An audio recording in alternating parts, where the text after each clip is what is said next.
Hi, record fans. Hey, champ. What are we going to talk about today? Oh, it's another grab bag. This is going to be number 4, episode 4 of Grab Bag From my collection. From the your Dizzy Vaults. from the Dizzy Vaults. And they're very big vaults. These are huge. You know, huge. I think you know, at an early age, while I was in high school, I started collecting jazz. And my friends would come over and they would want to play records on my record player. And they'd pull a jazz record and they go, "Does your father have records in your record collection or something? Did you somehow pull this out of the wrong place?" I took so much heat in my early years about collecting jazz. And now people are like falling all over the place trying to get these early jazz records, which really nobody wanted originally, but I was just fascinated with them. I just thought these guys were so cool. Oh, So anyway, I think you did the my right man, thing. my man. I think there's so many more things What's I the could biggest? tease you What's about the, back in the what, day. when you look back, and you're a trumpet player, what's the biggest name in trumpets you think of? Louis Armstrong, I think, would be the biggest name in trumpets. Wrong. Oh, My man, Miles Davis. Miles Davis, huh? Well, yeah, he's in there. He's in there. You know, I think for all the people that are out there, what the thing is, where they remember "Hello, Dolly," you know, and things like that, which seemed to be like a commercial pop that really didn't seem to them like jazz. And so, you know, that happens. That happens. But anyway, and it was a little early. You have to remember that Louis Armstrong, by the time the 60s and 70s rolled around, was a pretty older man. And Hey, it's a beautiful world. yeah, You know, it's a just wonderful world. wonderful world. There we go. Just remember that, and you'll be okay. He's younger than me. Imagine. Well, they're still playing that You one. know what Basic Miles is, champ? It's a. This is the early recordings on Prestige, Uh-huh. and it takes the best stuff off the early Prestige recordings and puts Well, it someone's on this opinion that what the best stuff without a picture of Miles Davis on the cover. That's not. That's not a good idea. That's a good idea. Although he not- put plenty of pictures of his wife on his covers. Too. Did you mention his wife? Let me go through the. What are we doing here? Whoa! Whoa! Things are dropping all over the place. Well, Yikes! here's his wife, who had a recording and still is alive, and has a recording career of her own. Oh, Yeah. I did not know that. Yes. What does she play, or does she sing? She's a singer. She's a singer. Okay. Yeah. All right. Oh yeah. I see. It's really faint in that one, the Kilimanjaro one. Yeah. But Kilimanjaro is one of my favorites. Oh. Yeah. Yeah, I don't have this record. You know, on Columbia, that's one of the best ones to get. Sketches of Spain is out there, kind of blue, of course. I didn't tap on this. You know, I saw Miles Davis live. Well, this is a live too. Right. This is the period you want of Miles Davis for live. This is it. The earlier recordings, because when he got into Britches Brew and things like that, came too electronic. Yeah, it's not my favorite period. No, when he got no. into all that, I kind of, no, not my thing. And I tried. You know, it's one of those, a lot of free jazz, and I try to think I should appreciate this, but when you throw out the melody, you throw out the beat and everything else, and we're just left with a lot of wild sounds. It loses me. Sorry, just I haven't gotten it. I think I feel like I should, but Keyboards are electronic, keyboards, you know. yeah. Well, that can go one way or the other. And he also hyped up the bass quite a bit on those. I like subtle bass. I don't like the. You know, he was bass exploring at overwhelming. least. You know, he was trying new musicians. He was trying to expand himself. Right, right. And his audience. Sure. And he did.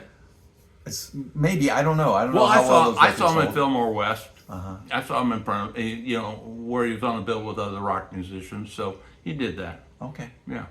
all right. Now see if you know this man.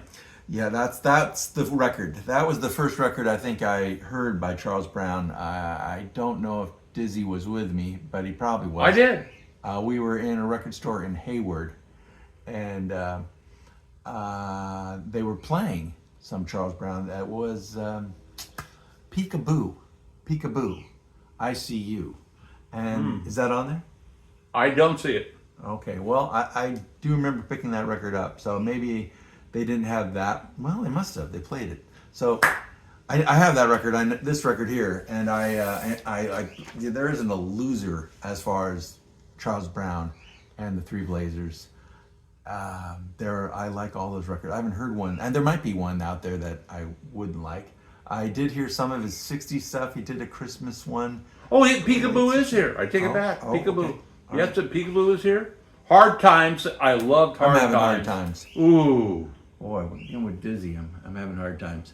But these were on Route 66, and Route 66 was a label that brought back a lot of these older recordings, and And you can't go wrong. If you see a Route right. 66 If you see a Route 66 in the corner there,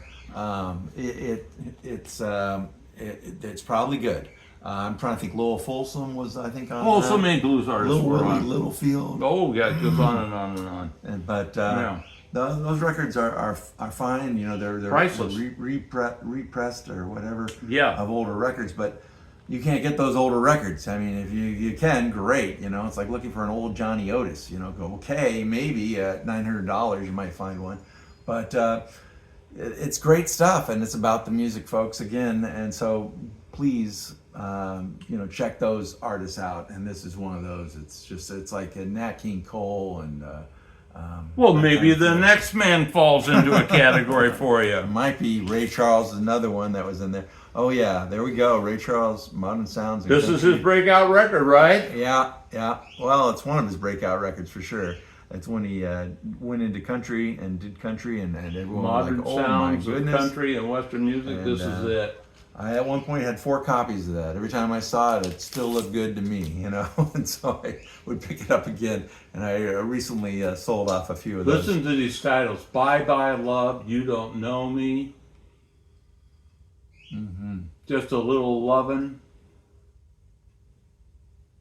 He's got to get them Morning. awfully close. "Worried Mind," "You Win Again," Right there, it looks like Careless Dizzy Love. is Ray Charles. "Hey, Good Looking." Good looking. Yeah, Yeah. well, all fine stuff. And, you know, of course, I'm a little biased. I like all of Ray Charles's music. All of his records. I heard a funny story. Ray Charles played the Greek Theater at the University of California in Berkeley, California, early on in his career.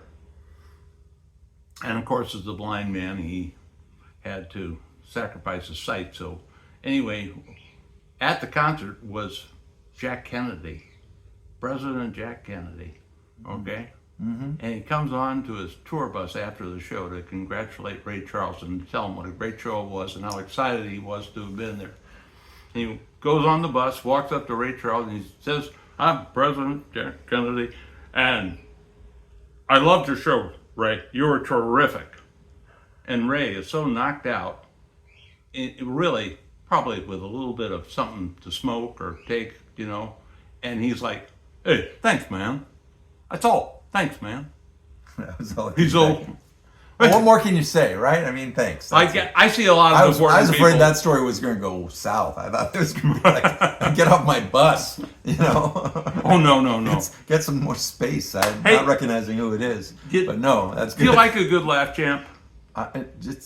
Yes, of course I like a good laugh. I'm that way too. Yeah, well, I grew up in this family, so I know. Three Stooges. Well, there's my childhood. Not just because I watched it, I was living it. We had 5 kids in the family.